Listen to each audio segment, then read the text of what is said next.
Welcome back to the Blerd Spectrum podcast. We're here today to do a plethora of things, but they got reduced down to one thing. But we're going to do this one thing to the best of our damn ability. We are here to promote and talk about our Black comic book creators and illustrators and writers, just everything Black in comics. We've been reading, a lot of us have been reading comics for years, decades, and, we're all, sitting and watching these comic books be in pristine condition. Like, well, can I open it? Can I crack it open? Can I see the content? Well, we have that content right here for you. We have a special guest here. He's going to talk about his content, his comics, his creations. First, of course, I want to introduce our panelists, starting with myself, your moderator, Tsuchino Shogun. Also going to switch it over and introduce the doctor. That's good. Introduce Kame Beats, aka Coke Biceps, aka Shampoo Bracelets. What's good? Then switch it over to the Leo-inspired Virgo tailing pompadour wearing Ms. Skittles. Hello. And of course, now I'm going to introduce our guest, comic book creator and writer, Mr. Jack Harris. How you doing today? All right, how you doing?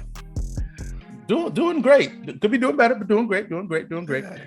So today we're going to talk all there is about Jack Harris and one of his comics, Terminus Veil. Like I've had the pleasure of reading through it, looking through it. Absolutely phenomenal. I believe we met him at a convention at one time, and since then we've been slowly and meticulously plotting to get him on the podcast. Finally coming to fruition. So I just want to give you the opportunity, just give us a little bit of the rundown. One, who is Jack Harris? And then two, what is Terminus Veil? Cool. Yeah. So who is Jack Harris? Just a overall comic book geek, video game geek. That's my life. When I'm not writing, I'm programming computers. So I get paid, I guess. But yeah, that's me. And the idea of Terminus Veil was the story that I don't know for a decade I've been thinking about, and just slowly kind of writing and really thinking about it in full, kind of building the world. And about a year ago, I said, you know what? Like, I've been thinking about this too long. Like, let me actually make something happen. So started working on the script. Learned all the things you have to do to put a book together, kind of deal. And now it's out, and got issue 2 out now, and it's been awesome. And Terminus Veil is basically the story of this private security team that they're transporting a new invention, and while they're transporting it, they get attacked by some guys. They come out in helicopters, shooting at them, blasting at them. They're kind of trying to figure out, like, why are we being attacked? What's going on? And that ends up leading into like a bigger conspiracy that they kind of fall into. So yeah, it's a lot of action. Try to have some comedic moments in there, here and there. So yeah. Awesome. So like I said, we were given the not advanced copy, but we were given a copy of the first issue, and yeah, I was taken by the first 4 pages. I was like, okay, this is a road. This is a journey. So this is like an expansive story, and once you get further along into the first issue, you see exactly what you said, that there is a larger conspiracy going on, something else that's going to continue through the next several issues. So I'm very excited to see what comes next in issue 2. I know Kame Beats had the pleasure of reading through the first issue, and he had a couple questions that he wanted to throw your way. So Kame, what you got for for Jack? I keep saying Mr. Harris. Jack. Hey, how you doing, man? Like I said, as I was reading through the comics, one, I noticed, and this is more for the artist, but there was a particular style that I felt I've seen in many a comic book before. More so, it seemed like it was an older style actually that was used for this. Was that a design option that was just chosen by the artists themselves, or was that something that y'all had talked about in terms of like how you wanted the look of the world to be? It was more of the artist's style, I would say. I went through a few artists trying to just look and see, kind of feel something that felt right. But I never really told them like, hey, I wanted to feel like this or feel like that. It was more just, getting the characters, getting that side of it right, and letting the artists kind of do what they do. Like I never wanted to, box them in, because I feel like, I want the artist to do what they can do best. And however that style is, whatever style they do, I just kind of let them run with it. Yeah, it was more like how you just wanted them to do what they felt best with, because you figured that would be better for. Okay, I understand that. In terms of your style, excuse me, of storytelling, how you start out with, is this one of those situations where it's like, okay, this is where we're at, and then you kind of go back a little bit to show how you get to this point? So it's almost like how the perfect example, 24.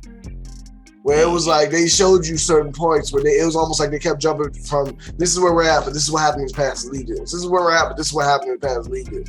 And they just keep the jumping back and forth scenario. Or is this one of those things where it's like, yeah, this is where we're at, and you're going we're going towards the future. But for us to continue going in the future, every once in a while, we got to jump back to the past. How is that style? Is that the type of style that's playing into this, or is there like what's the thought process when you write this? So I would say there's definitely a lot about the story that is in the past from the point of the first issue.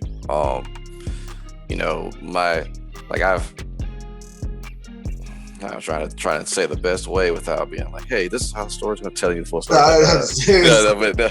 It definitely has. My goal is the story should be, I don't know, in a straight line. It's going forward. It's always going forward, but there'll definitely be a lot of flashbacks.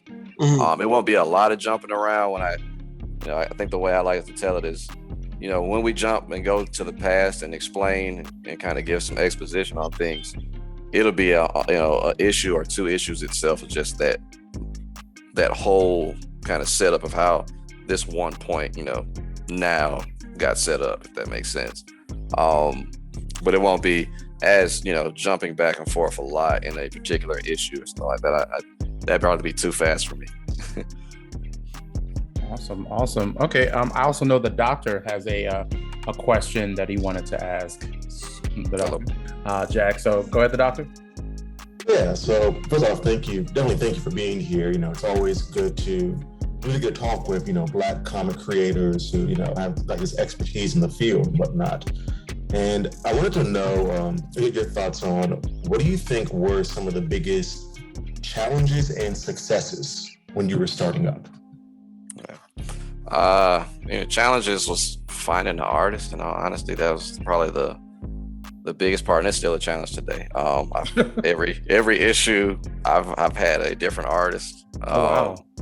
So it's been a challenge to get somebody to lock in for a full time. And I understand, like, I'm a new writer. It's a new book. It's so I'm not gonna bother by it, but that's probably been the biggest challenge in learning how to work with artists. It's definitely a little different than the idea of just working with somebody and say, hey, I need you to put this thing together. Like, artists, they're definitely, they have their days where they're really productive and their days when they're not. I understand it, so I don't get mad at it. It's learning. It's a whole deal learning. You know what I mean? So that's probably been the biggest challenge. The biggest successes has been I don't know, just getting to talk to people. I've been trying to do cons and pop-up shops and stuff like that, and it's been cool just talking to people that, especially somebody that's read it. And I think there's this pop-up shop I did maybe like two weeks ago at a comic book store, and it's a store / bar. So I was outside selling books or whatever, and guy came up, bought a book, and I was like, all right, yeah. I was like, thanks, cool. Happy to see him buy the book. Went into the bar, but I was out there 2 hours later. He came back and he was like, hey, man, tell me what's going to happen next with Blerd.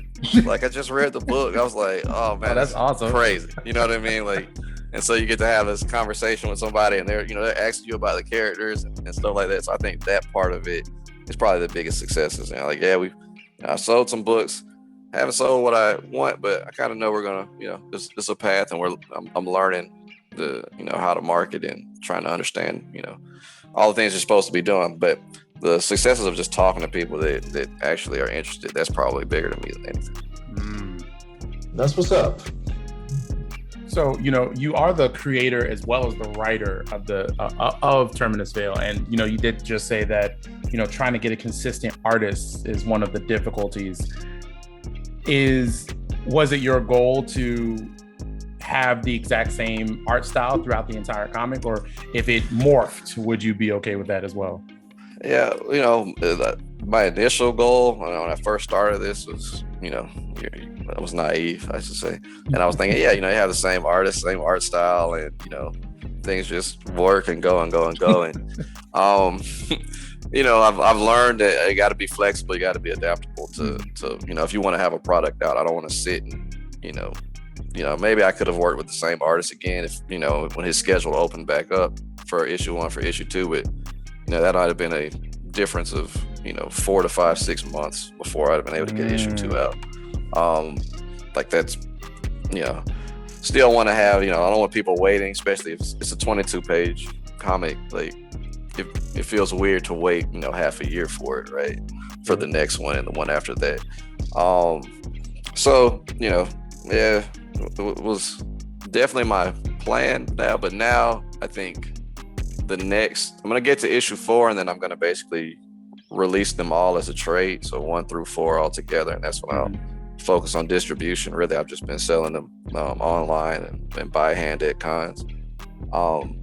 And my next set, I want to do another 4 round like this. And I think I'm going to try to get an artist locked in for all 4. I think it'll be a little easier too this time around than it was, starting. So for you creating Terminus Veil, did you have the initial thought process? Because going back to kind of the artistry, you of course had the story behind it and you had the concept behind it. Did you already know what you wanted the characters to look like, or were you leaving that solely up to the artist based off of the inspiration? No, it's pretty much, I knew the characters, what I wanted the characters to look like. Okay. I kind of worked, before I even got the artist for the book, I worked with a few concept artists to get the characters kind of at a point where I was like, all right, this is what I like, and this is what I was looking for. And then after that is, I still, to this, I'm still working with concept artists with, characters new characters I'm trying to introduce, as well as going back and saying, can I make this character even a little better? So it's just it feels like an ongoing process with that. But yeah, I try to have as much detail before I even work with the artist, because I don't want them to feel like, at this point, I'm not really ready to share ownership. I think there'll be some point where I'm at a point where I'm going to share a lot of the ownership. But somebody who told me initially was like, hey, like, make sure you have all of this kind of buttoned up, because there is, in comic books, it's, if you give the artist the ability to create, and you kind of, the difference of it being your idea or their idea really gets into question if you don't lock in some of the details. Not very true. So a big question that I had, because I know nothing about the comic book creation process in any way, shape, or form. So you initially said that you're into anime, you're into comics, you're into gaming, and you just decided a year ago to go upon this journey. When was the initial thought that you wanted to do this? Because doing this podcast, we were thinking about it, and then we decided 2.5 years ago we're going to do it. But I've been thinking about it for years before this. So when was that initial props in your head like, I can make a comic? I don't know, man. Maybe when I was 11 years old, 11 years old, 12, I used to draw comics and write them and, make my own. And just me and my cousin, we would do it, all the time from when I was 13. My dad was one who was a pragmatic man, and I was exceptionally good at math and science, but I really wasn't good at drawing. So I kind of learned to be a programmer as I became an adult, and just kind of, get used to paying the bills type of deal. But it was always something that I thought I was going to do.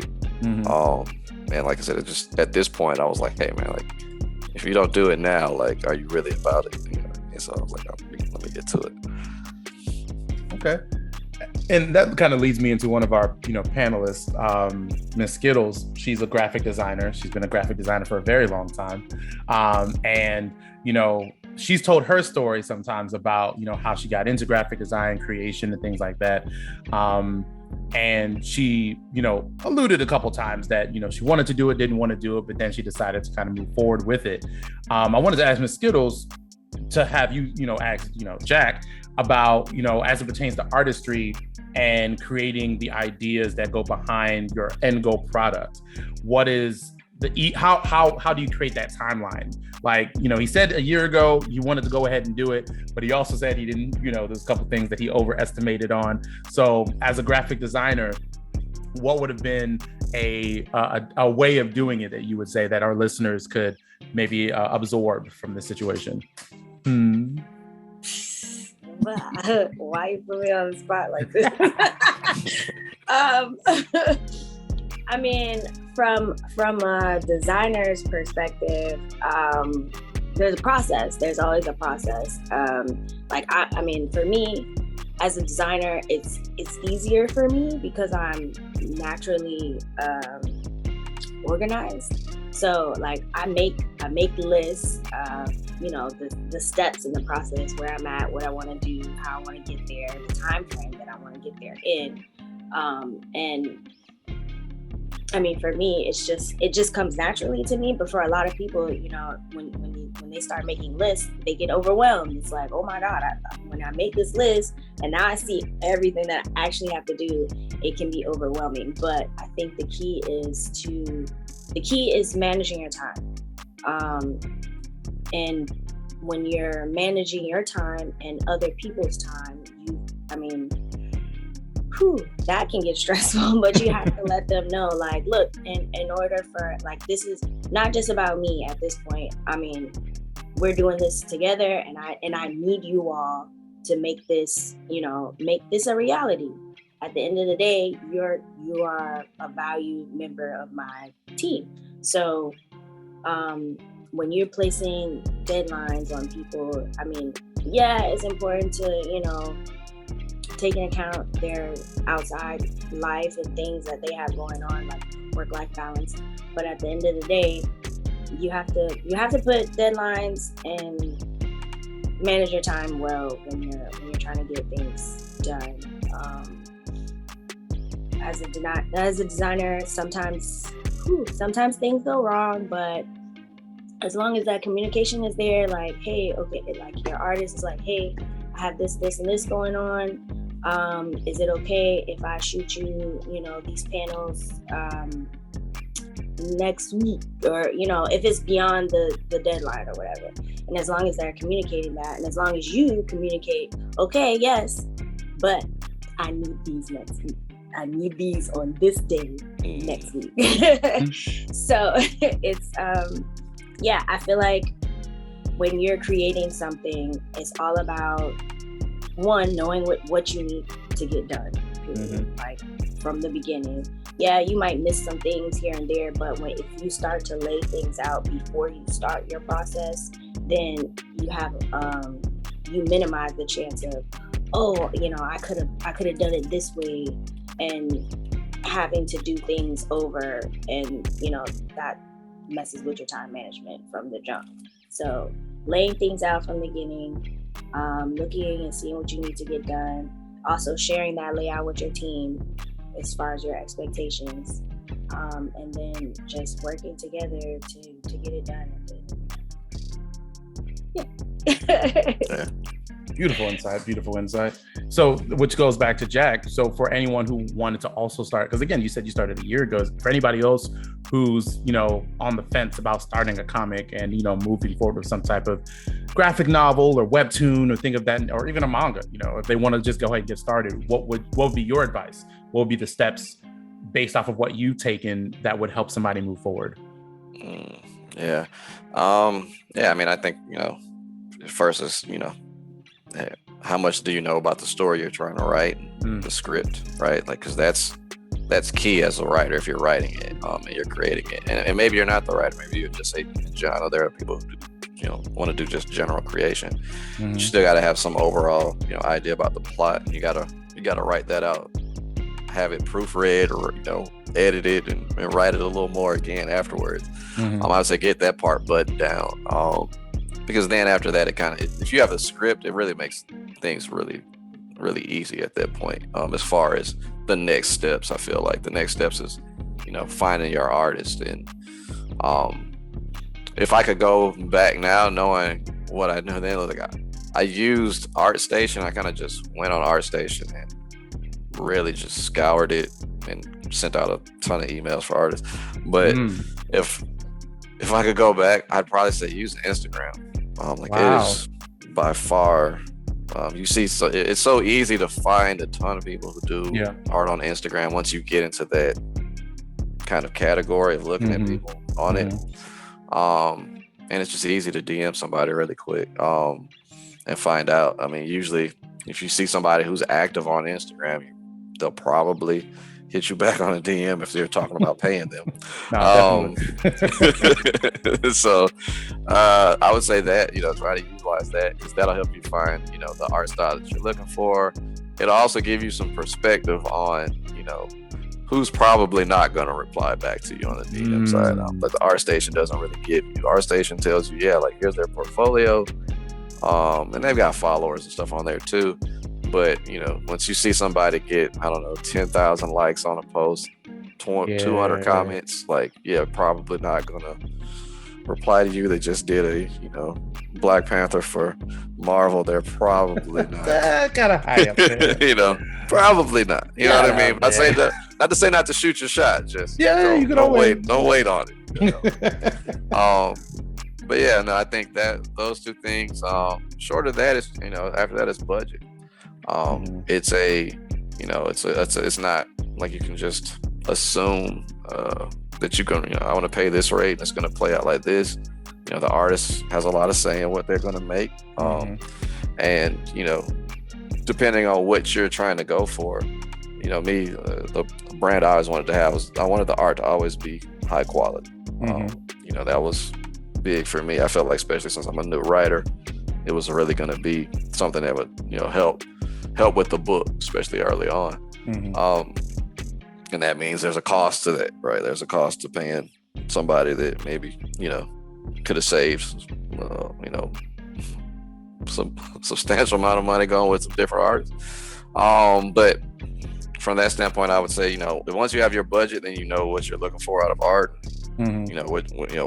what's feasible. And after that, it's, how you want to go about it. I know a lot of people do Kickstarter. I kind of didn't want to do that because I don't feel like I'm a networker at that like that I think you need to be on to be really good at Kickstarter. But if you are, then there's a ton of people doing it. I'll probably eventually do Kickstarter for a book, but right now I just felt like it was best to kind of grow it myself. But yeah, those are, I would say, maybe the things to do. Definitely inspiration. Go ahead, Doctor. Yeah, so no, this is super interesting, and especially the points about Instagram and Kickstarter really just made me, more curious about how do you think that social media has changed the comic book industry, especially for young and upcoming artists and creators. Yeah, there are some, Kickstarter's changed the comic book industry totally. Like, it is, by far. When I see, anybody who's telling me about they've made a substantial amount of money, they're probably from Kickstarter. It's probably been because they had a really good successful Kickstarter. It's hard to sell books in stores, all right? Because there's you're going against thousands of other books in there. Marvel and DC and Image and all the big comic book companies, they've got whole full walls, and you're gonna have this one indie wall in your comic book store, right? And so like that part of it, the fact that you can leverage Kickstarter and you can as an artist, I would, you could leverage Instagram to really do commissions. You know what I mean? And, I mean, there's, like I said, there are people who are in the creation business, whether that's, just general, I don't know, comic books, video games, any of that, you have people, doing commissions for concept. I mean, one of the concept artists I work with a lot is, that's pretty much all they do is Instagram commissions, commissions they get from Instagram. So I think, social media has changed it. Social media has changed a lot of stuff for just the fact that you can be small and still, be able to compete, and not have to, I don't know, how to deal with a lane that you can't control, right? Like, you can't control what the comic book stores where they decide to place your comic. If you're all the way in the back where nobody ever walks, then how many sales did you miss out? How many ops did you miss out on, right? But you can control social media. You can, if you gotta like 1,000 other people's posts and send DMs nonstop to get your word out, I mean, that's all on you, right? And it's all, so having that power to be able to advertise and market, I mean, that's huge, and a lot of people, like I said, on the comic book side, Kickstarter is, like I said, it's king right now for indie creators. Definitely. I mean, that and Indiegogo and, all the crowdfunding platforms. Oh, that's really interesting. Thank you.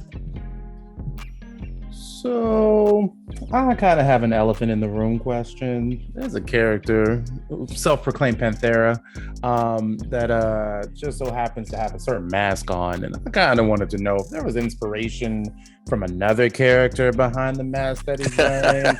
I mean, you don't have to tell me if there is, copyright infringement and all that stuff. I kind of wanted to know.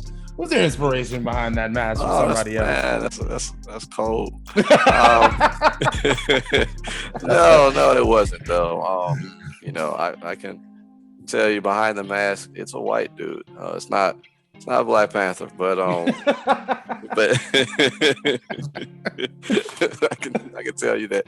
But no, it was just this. I've got these basically these mercenaries, this mercenary group. They come from a family who bears a kind of a lion's crest, so they like cats' names, type of deal. That's why he wanted to go with Panther.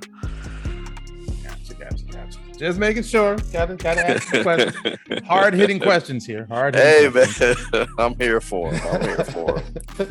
So okay. So now, we got a little bit more about Mr. Jack. I keep doing this. The Mr. is very difficult to shake. But no, so we got a little bit more about you and, how you've gotten to the game and, a couple of tips for our audience, potential audience. Oh, wow. So what we want to do is, ask you a couple questions about comic books in general. Is that Mr. Sterling? Hey, what's going on, fellas? How's everybody doing? Good afternoon. How are you doing? I'm doing well. I'm so sorry for being a little delayed. How's everybody doing at the Blerd Spectrum podcast? We're doing phenomenal. Well, I guess we could just have a round robin, as I always love to do, just asking questions about comic books, the industry, how people enjoy those different types of things. So if you were to pick your top three comics that could have influenced you in terms of, not necessarily your art style, but in terms of your writing style, your creation style, what influenced, Terminus Veil or anything else you want to do in the future, what would be those three comics? Man, three comics that influenced me. Overall, I'd say probably, I'm a big action guy. And the comic book that probably was the biggest inspiration when I was a kid was Grifter, Wildcats. Like that was just like I had to go to the store every time a new one was released. So I think that always having a lot of action type of deal, probably where I get that's probably the closest thing I would say. Two others though, let's see. Man, I'm a big Black Panther fan. So I mean, I guess everybody is, right? Now they are. Yeah, I'm a big Black Panther fan. I'm probably, I don't know, more of a Captain America fan though. Like I love the Winter Soldier run by Brew Baker. Love that style. Just all that kind of espionage and tactical type stuff. And then just as a general fan and somebody who I think is just does crazy stories with a big set of characters, I would say it's probably Jonathan Hickman. Yeah, I'm a huge fan of the Avengers, the whole Illuminati time runs out run. That's something that's like, I don't know, it's like gold standard to me as far as stories, but it's I guess it's a dream to be able to work with the characters that you've been reading all your life, and then get to do those type of big stories and that type of story that you don't always see those crossover events play out and actually be good. So to see one that was really good, I thought was pretty good. So I would say those are probably the books I think of, or stories, characters. Excellent. Okay, and then another question I have is, you say you're into anime as well, and gaming. Are there any, I guess, anime influences? Because most people think American comic books, manga. These two completely different categories, two completely different industries. They never cross over. But when you really pay attention to it, you can see a lot of crossovers. Art based off of art, based off of the storyline. Some people always say, at its core, most storylines have the same, kind of plot devices. Were there any influences from, any anime that you used to watch or still watch, or manga that could have, influenced your core creation style? Yeah. Without giving your secrets away. I don't give you No. Give them all away. Why not? Oh, no.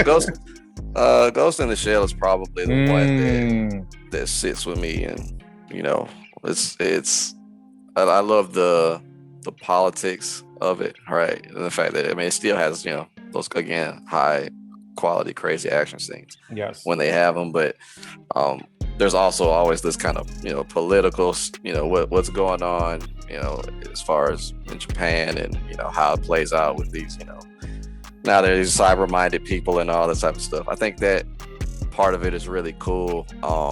And I can say that, Terminus Veil, I would be lying if I said it didn't have some type of influence from it, like it does.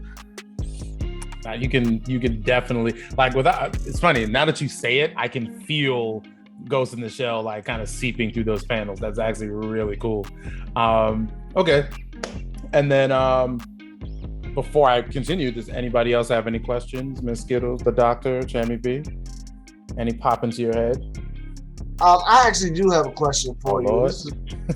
This is more for because so some of the characters kind of pop out to me, and particularly the Amy. I think that was Amy. Blerd, exactly. Blerd. Her character in particular kind of pops out to me as somebody who might have a deeper story involvement with this, especially with the experience she has. What are some characters that are going to be maybe something we should look forward to in future, to learning more about in future issues? Dash should look forward to a lot of I think there's going to be. Oh, I know. I'm a writer. Since I can think of it. I know. I know there's going to be a lot of big things as far as him and both and Sue. They're both the new people on the team, and so you get to the story is going to really show them growing from being kind of these noobs, for lack of a better word, on this team, to being very capable, and having their own kind of, I don't want to say powers, but maybe techniques. And so I would say there's some people to look forward to. There's a character, he isn't in issue 1, but he's in issue 2. And his name is Chuan, and he's the story really revolves around a lot of the things that Chuan's did in the past and going forward. So yeah, I would say those are the characters to look forward to. Don't worry, Blerd's got a lot of craziness as well that she's gonna get into, but yes, the low key look out for Dash, look out for Sue. Dash, Sue, and Blerd. All right, I saw that kind of with Dash too. Actually, I like to see there was some stuff coming with him as well. Another question I have for you is on top of this, I know how some people take it one at a time, others are prolific, they just drop one after the other. What is a plan that you have for the future in terms of your ideas for other writers? Are you saying as far as, like other books or? Other books, one shots, like maybe one, some people might do a little break from their current story to do a one shot just to keep the creative juices flowing type thing. Yeah. Any plans like that coming up? There'll be some one shots for pretty much, I would say, the majority of the characters. Like I've got one planned for another character that's introduced in issue 2, Badia. And I know that one will be pretty soon. Soon meaning I would say in the next 6 to 8 months. But overall, I'm just really right now I'm kind of just locked in to get to really to issue 8, the Terminus Veil, before I really start doing any one shots. And just trying to get them done as high quality and fast as possible. So Excellent. Very appreciate it. Thank you. But I do have another project, I guess I shouldn't say I guess. I know. I have another project. I'm always guessing. But no, I've got another project that I'm working on currently in tandem, and that's Terminus Veil, a 2D beat 'em up game. Like I said, I'm a programmer by trade, so I've been doing it for a while. So I'm working on that. Again, the animations basically in production now. Animations getting created, working out the first kind of demo, and I was set to get this demo out hopefully around February of next year is what I'm shooting for, is to get the first demo of it out and get people to be able to play it. So yeah. Is this top secret information? Did we just get like a scoop? Is that what that was? No, it's not top secret. I've told some people, but yeah, it's definitely new. I just hit production in the last couple of weeks. So I've been in pre-production before then, just getting everything ready. And now we're actively working on it. So I was just about to ask you how your programming skills kind of incorporated into but I guess there's the answer to the question. 2D beat 'em up. I'm quite excited. Please let you know if you need any beta testers, because I'll definitely let y'all know, and y'all get your hands on the demo. Y'all can tell me what y'all think. Oh, most definitely. We will let you know. 100%. It's so funny because I was thinking of that exact question when you said, you're a programmer. Right. I wonder how much of that might overlap into an indie video game space. That's the big intersection where those two line up. So yeah, that's fantastic. February, most definitely. Yes, you let us know. We will rate, promote, boost. You let us know what you got to do. We'll help you out. I'm excited. Man, and now I lost my question because he said that, and that was my question because I was going to talk about programming. Okay, so. Right. So, I mean, other than, of course, the 2D beat 'em up, what other potential projects does Jack Harris have coming up?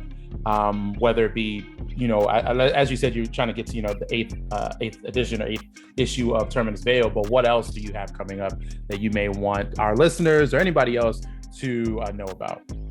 No, those are the two things, the comic book and the video game Terminus Veil. Like I'm locked in fully for those, and I'm trying to keep that focus on those, just so I don't spread myself thin. But yeah, no, that's what to look forward to. Those. Excellent. All right, so before we go and move into Mr. TJ Sterling, why don't you tell our listeners how you can be found, how they can get a copy of Terminus Veil. Yeah, go ahead and give them your spiel. Yeah, so you can check Terminus Veil out at terminusveil.com. The spelling is just TerminusVeil.com. We've got issue 1, issue 2, shirts, other merch on there. You can also check us out on Amazon. We've only got the digital versions on Amazon though. What else? Follow us at Instagram at Terminus Veil. That's usually where, and Twitter. It's usually where we're, giving updates when stuff comes out. Things like that. When if we're going to be at a pop-up show or convention or something like that. Yeah, that's it. Excellent. All right. So, did you want to stay on when we do? I'll just cut this part out. You want to stay on when we talk to Mr. Sterling, or? Yeah, I love to listen in. You staying listening? All right. TJ, you still there? Yes, sir. Are you just in here just listening, ain't you? You're just taking it in, man. It sounded like a very exciting story. I'm definitely going to check out Terminus Veil. So shout out to Brother Jack Norris for sharing his IP and his journey with us. It's been dope to listen in. And the doc, Kame B, Miss Skittle, Shogun, what up, y'all? Pleasure to be back on. Pleasure to see you guys. Hello. Good. Nice to meet you. Always a great gift to have you on the podcast. We see you all the time at all the different conventions that we frequent. I think it's the second year in a row we've seen you at Blerd Con. Yes, sir. All of your different, I could sit down and start talking about all of the different things that you work on, but I don't have enough time, nor do I have the list in front of me. So I'm going to allow you to go ahead and give your opportunity to kind of list off what you've been working on. What's the current piece of work that you're promoting the most? I have a couple of images I'm gonna show a little bit later, but you go ahead and tell people what you all about right now. Yeah, I appreciate that. Again, my name is TJ Sterling. I'm the president, lead artist, and writer at Ray Comics, RAEcomics.com. Mm-hmm. And currently we have about 3 different titles that are out, and a 4th title is about to drop in the next month and a half. So the first title is Okemos. It's a sci-fi martial art action story where the main character has latent superhuman abilities trapped in his DNA that's essential to saving the broken world for time travelers. So kind of an interesting story that's, the main tale that we've been telling over the last, 5 or 6 years in business, and that currently has about 6 issues in the series. We're getting ready to draw and complete the last 7th book right now, so that's also in the works. We just dropped Okemos Dark History at BlerdCon, and that's actually the backstory of the main continuity of the Okemos series. So if if any of y'all are Dragon Ball Z fans, Goku had his run, and that's kind of what what Okemos Dark History is like. It's kind of like, the father's story, and then Okemos is like Gohan's story. It's the son's story. So both set in 2 different environments, 2 different time periods. So it's very, very interesting and a lot of fun. The fans definitely, gobbled that up at BlerdCon. We pulled up with about 150 copies and sold out of those in about 2.5 days. So really grateful to everybody. Yeah, thank you, man. I know you, Shogun, I think you checked the book out, so I appreciate you, man. All day, every day. Yeah, it was really dope because I get a lot of love in the DMV, and I love everybody who lives there. You guys are really incredible and have shown me love since the beginning. And the artist that we have on the series, Sean Damian Hill, who's doing tons of great stuff right now for Marvel, DC, Milestone. He's doing stuff for everybody. He's actually the artist on the series for Okemos Dark History. So, and he's, from DC, born and raised. So, just got some people from the area really working on a lot of the books, which is really exciting. Last year, we dropped Joystick Angels, and Joystick Angels is our space opera title centered around 5 young black space pilots trying to save the universe from an evil alien empire trying to destroy it. So if you guys are a fan of Star Trek or Guardians of the Galaxy Ultron, you're going to dig this book. That's currently only on issue 1. It's a brand new series. I think it's about $15 on our site because it actually comes with a soundtrack. We actually had a legitimate producer create music for the actual book itself. So that's really, really cool. It's something you can download right from the issue when you open it up. Spotify, Apple Music, all that good stuff. What else? I was going to say issue 2 is in the works. That should be out by the beginning of next year. Halfway done with the art, and we just got to get lettered and printed, so that's going to be available as well. So and then the last book is Villainous. We did a Kickstarter campaign, me and my writing partner Newton Lillipwa of Crescent City Monsters. We did this book. Yeah, I'll be down in 1 second. Yeah, so you see families like, yo, we making breakfast. What's good? What's happening? You know what I'm saying? So what I was going to say is that Villainous is a fun, very, very fun story, specifically because we wanted to do it from the perspective of a villain. And, the main character's name is Shatter. And he's basically, we call him Shatter because he's a broken man on every level. He's lost everything, and he's become this villainous character that's kind of, challenging the status quo, the system as a whole. So ultimately, we want to do it from a different perspective. It is a cyberpunk noir book, so it's kind of done in this, Fifth Element, biopunk type of thing. It's really cool, man. We just had a good ass time with this book. I was about to say, you've definitely piqued Miss Skittles' interest. Yeah, you said all the keywords. Yeah, I mean, because it's a fun genre. Like, I mean, it's just a fun genre to play with, to write, to develop characters for. There's just, we've got cyborgs and robots and all kinds of fun stuff. We might get into some space travel. So we're going to do a lot of stuff with that book, but we're dropping that for all of our Kickstarter backers by, early October. And that's going to be a 100-page graphic novel with 4 different variant covers. So that one's coming out really, really, really soon, which, hope you guys, when you log on to raecomics.com, RAEcomics.com, you can easily just, sign up for the mailing list, and we'll let people know when these dope ass books are available. But right now, there's tons of great stuff available on my site for purchase. Yep. I don't know if anybody's listened to the podcast. They're going to be in Atlanta. I'm going to be at Dragon Con next weekend from September 1st. So is Miss Skittles. Oh, yes. Miss Skittles, please pull up. We're going to be in the America's Mart on the 2nd floor, Artist Alley. I can't even remember my booth name. I think it's like A something, but either way, I'm on the main floor, and the 2nd floor where the main artists are. So please come by, check stuff out, hang out. I'd love to, see you in person again. It'd be great. I definitely, I'm going to send Miss Skittles with some monies. Because every time, and it's the problem. So every time, and this is also why TJ is on this episode.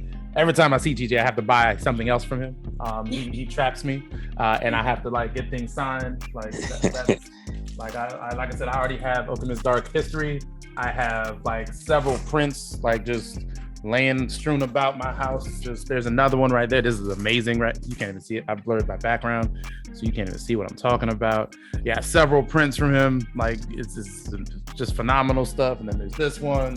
It's amazing. I love this one. It's just dope. Yeah. So I'll put that a little closer so you can see what's going on with that. Excuse the ring light. This is phenomenal stuff. So one of my questions is, you've been doing this for some time, and you've been promoting your work, nationwide, literally.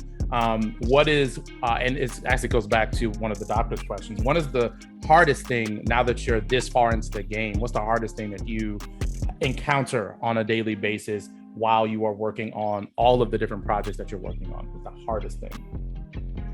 Yeah, that's a great question. And for me, it's, how do I say this? It's because after you've been in a business for a long time and, you have a certain reputation, now it's delivering on that, and really just making sure that you can continue to serve the community with the stuff that you're doing consistently. Making comics is a very, very difficult business. It's not easy by any means necessary. So, coming out with a new book for me is my main goal every time. Every year I want to come out with something new for you guys, something different, something fun. And then also thinking outside the box to create different characters that, can kind of resonate and, basically putting, the finger on the vein in the community of what we're at, what we're doing, and what's happening in our world, and making a story that is dope that we can talk about. I mean, shoot, every story that I've put out thus far has, just different tones, man. Like, I think, Okemos has a very Super Sentai inspired look and feel. And, that was, something intentional because there wasn't really any of us in that space, I'm saying, as much when it first came out, but it also has overtones of like, police brutality and, our people being targeted for the greatness that we have in us. There's a lot of that going on. We speak to the Black Lives Matter movement with the Villainous series. We talk about a lot of these different things in these books. So just, again, wanted to create something really dope for you guys, man, and staying consistent and, trying to just extend the reach. I think for me, marketing is a big challenge because I'm not really a marketing person. So like being on these podcasts would help, and you guys help with that. And then, going to the cons, man. The con circuit can get real tiring after being in, 15 locations a year. It's like, good Lord, man. When's this dude sleep? Like, I don't. That's the answer. Nah, seriously, I marvel, no pun intended, at your schedule because, like I said, I'll see you at BlerdCon, and then I'm taking a week off because I know I got to go to Otakon in 2 weeks, and then you're at another con the next week, and then you're at another con the next week, and then you'll maybe take like 2 weeks off, and then get another con in the next month. I'm like, yo, TJ, you got a lot on your plate, man. That's it's only 52 weeks of the year. It's not many weekends. Serious business. No, seriously, I always marvel at that. So on top of that, you talk about being able to give back to the community. What are some of the main things that you do to give back to the community in all of the time that you put into your Teray Comics and your industry as a whole? What have you given back?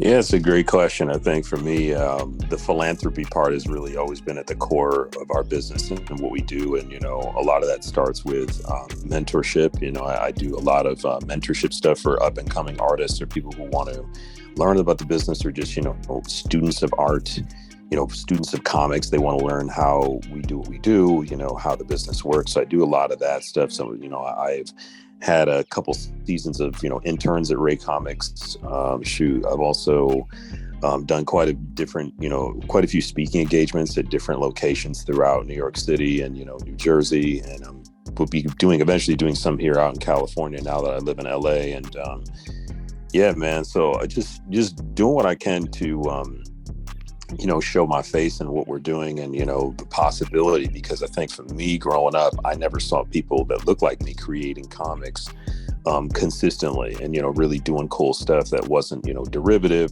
or, just something unique. Like, so I think having that, because comics is really dope because it's the gateway. Like I call it the gateway drug of art, because comics can lead you to gaming, can lead you to animation, can lead you to movies. I mean, just you pick a genre. Comics usually are like at the original starting point. I mean, like toys, like it's kind of everything, which is really cool, man. So that's what I would say. Excellent. I know the doctor has a question for you as well. The doc, what up, bro? Talk to me. That's good. And first off, love your work. Really talented, and I really love to see like kind of Black excellence in the comic space. So it's great to have both you and Jack here. And one of the things that I think about, so you mentioned mentoring. I think it's amazing and so important that you kind of have mentoring as a component, of this. What would you recommend, or what advice would you give for up and coming, creators who are really interested in developing their own comics, but they just don't know how to get started? Great question. Advice I'd say to, in terms of beginning is just to start in any way you can.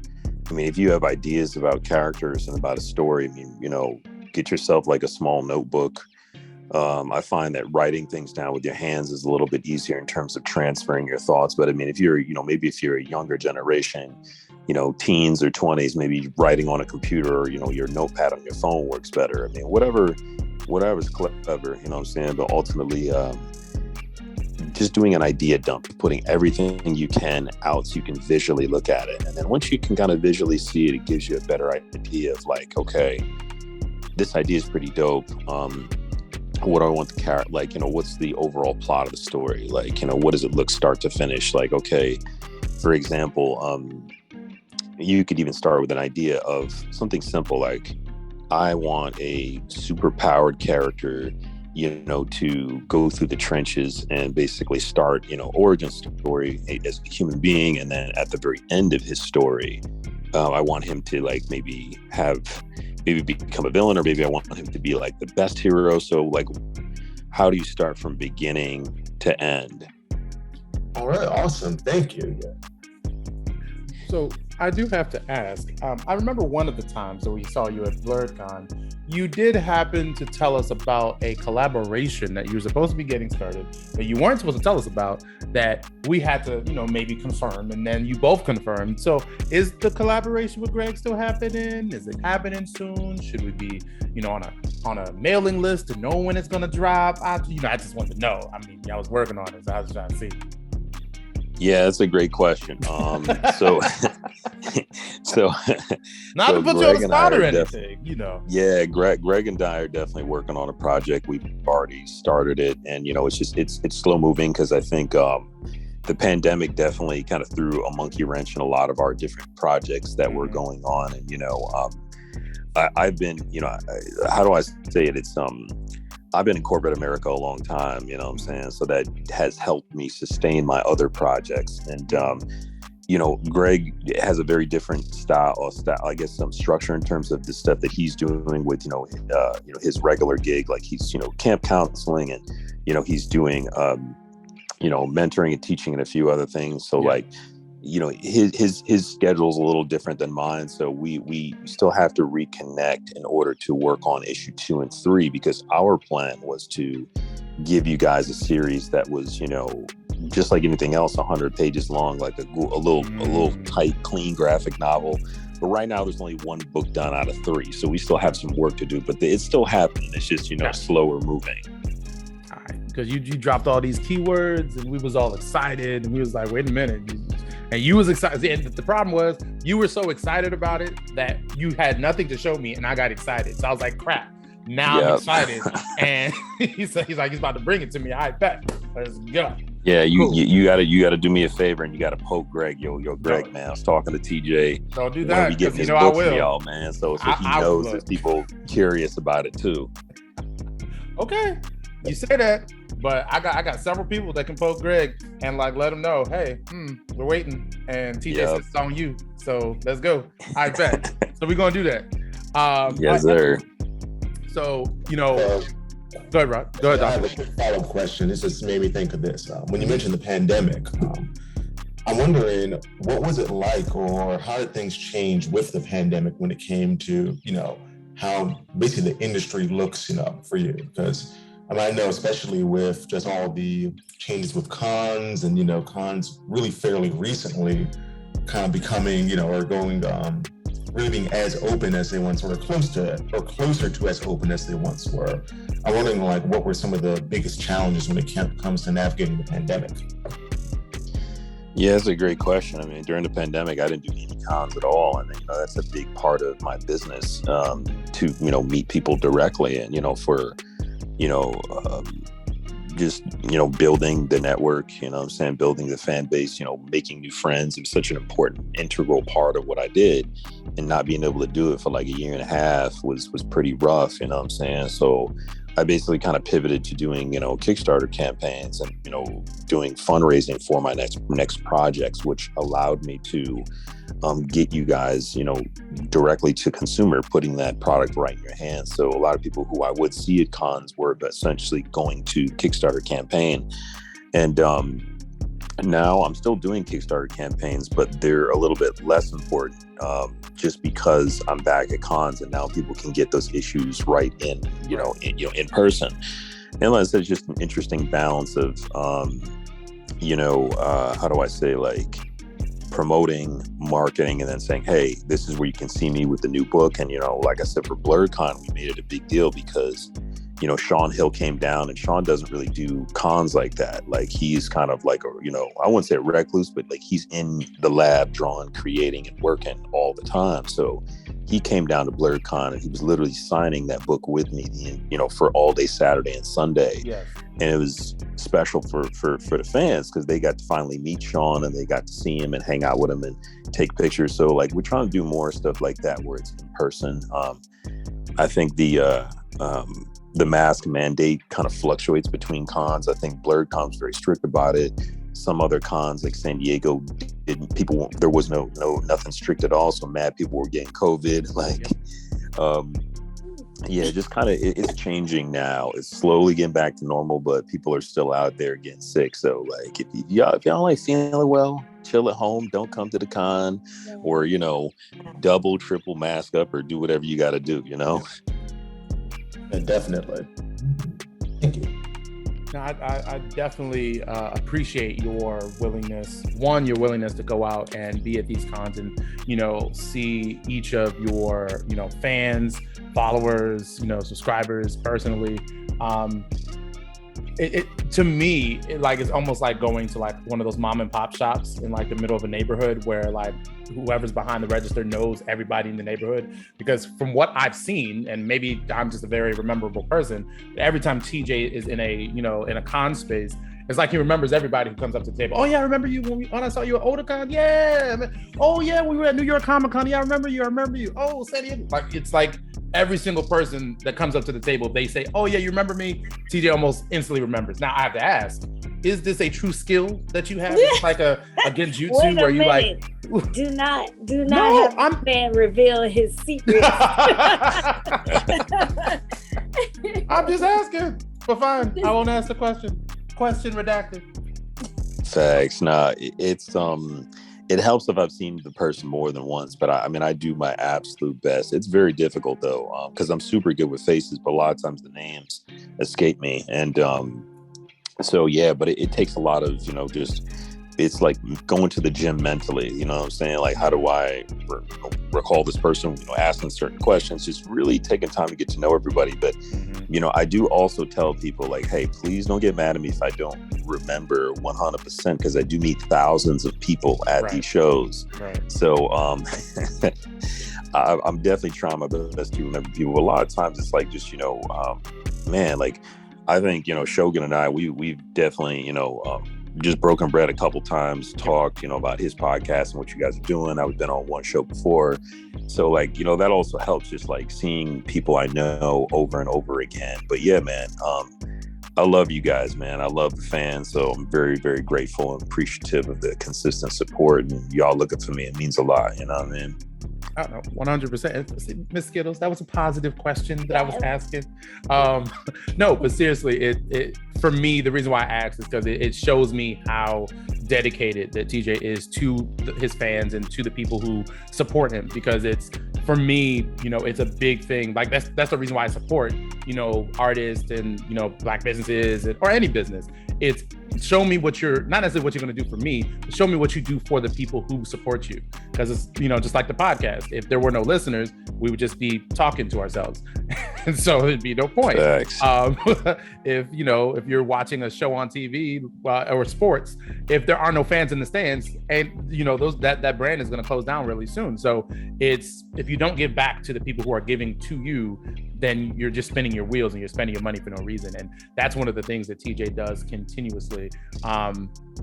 Whenever I see him, at least, like, he'll, instead of talking to like 50 million people, he'll have like a dedicated conversation to each person and still tell the next person, hey, hold on, I got you, don't walk away just yet, and finish the conversation. And it's a really good rapport that he builds with everybody. So I'm saying that to thank you for being able to do that and wanting to do that with each person that walks up to your table, no matter what con you are at. It's definitely a huge thing in my book, personally. Appreciate that, man. Thank you so much. So this is normally the part of the conversation, I almost said the con, where we ask what is coming up next. You kind of already told us, but what big project is would you say is coming up next that you wanted to make sure that people know about? Yeah, man, I guess I haven't really talked too much about some of it. So I've got about 3 or 4 other projects in the pipeline right now. And the way I'm working at this thing is that I'm trying to get as much assets completed behind the scenes. So when, it's time to drop this, all of these, you guys don't have to wait on the art. I think the biggest issue that a lot of times indies have had is that they will put out one comic book and then it takes forever for the next one to come out. And I think for me, the new strategy I have as a business is to, produce a whole bunch behind the scenes and then drop it like, like a 100-page graphic novel or like 5 comics in once or something like that. So right now I'm working on the follow-up to the Okama series, and that's basically the Tessina miniseries. And Tessina is the black woman lead character in the Okama series that's kind of like, the toughest out of the group. And she starts out as a villain, but eventually her story becomes a story about, heroism. So that book, that series is a 6-part series. There's 4 issues done behind the scenes. And I'm basically trying to pull up to, y'all with like all 6 done or all 5 out of 6 done. So you guys don't have to wait that long type of thing. So there's that. I've got an African historical fiction book coming out that has magic and monsters and all kinds of interesting stuff. I've got a, what is it called? Obviously Villainous is coming out, cyberpunk book. That's going to be out in October. Joystick Angels 2 will be out next year. Space opera.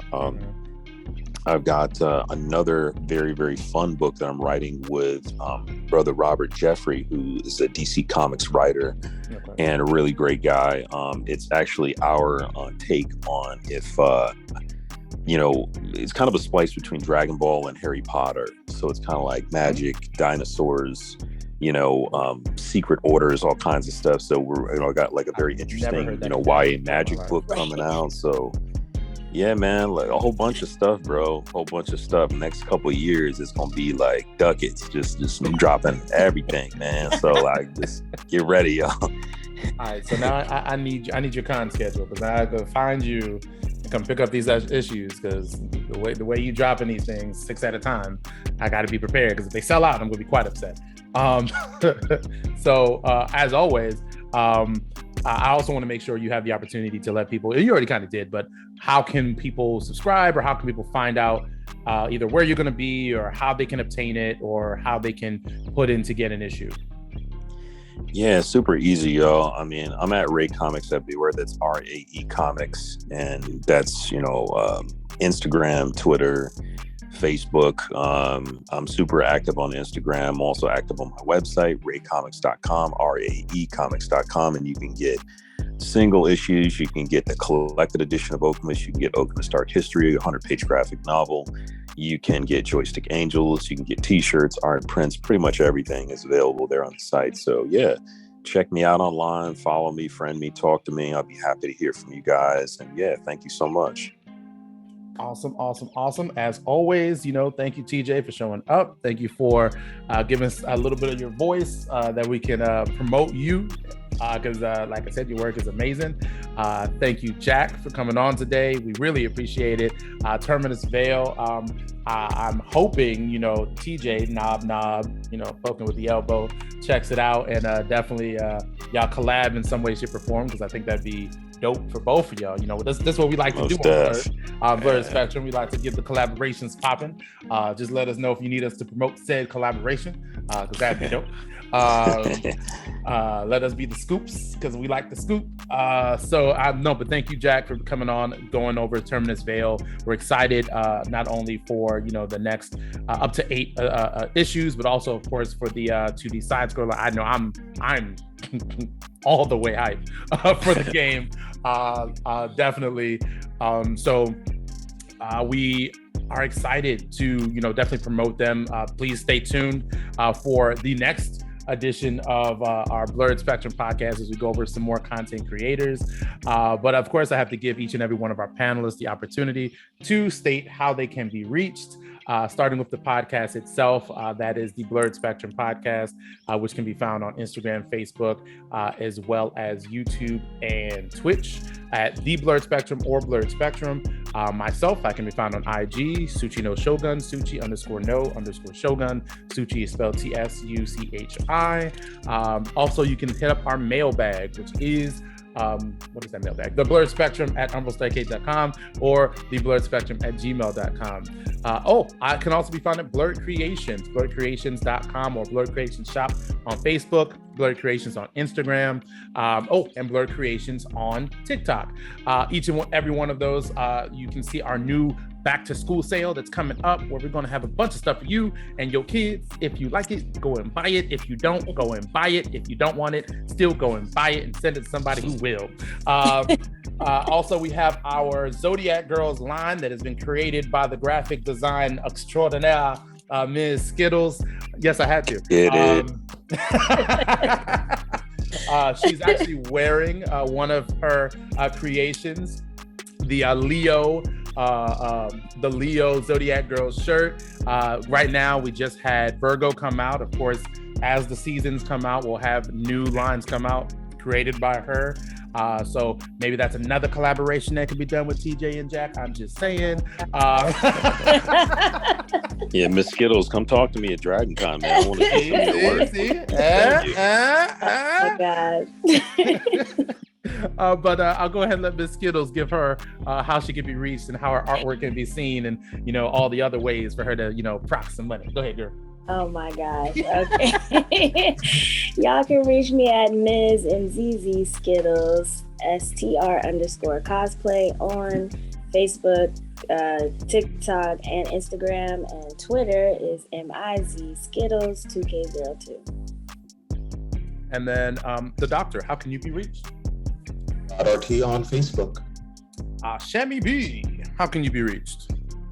You can reach us at Blerd Creations on Instagram and on, mostly just Instagram, and on the website itself, blerdcreations.com. You can reach me pretty much in any of the video games. Just look out for either Shammy B or look out for Bruiser Brody, one of the two. Awesome. And then one more time, Jack, how can you be reached? How can your fans and our listeners reach you? Yeah, it's at Terminus Veil via Instagram or Twitter, and then it's terminusveil.com if you want to, go out and support the book. And I want to make sure to thank you as well for, letting me on today. I really appreciate it. No problem. This is what we do, and we enjoy doing it. TJ, one more time, how can you be reached? Yes, sir. I can be reached at raecomics.com, RAE comics.com, and it's also RAE Comics at Instagram and Twitter. Appreciate y'all. So phenomenal. Hopefully y'all can, connect, collaborate, Miss Skittles, don't forget, visit the table at Dragon Con. Actually, everybody visit Ray Comics. Yeah, I'm gonna have to visit the table at Dragon Con too. See, now Jack's going to Dragon Con. All right. It's about to be popping at the table. Right. Put that joint on live, Miss Skittles. We got to see that joint. So it's about to be a party at Ray Comics, RAE Comics at Dragon Con. Maybe y'all can catch Miss Skittles and Jack, Terminus Veil, at the TJ Sterling Ray Comics table.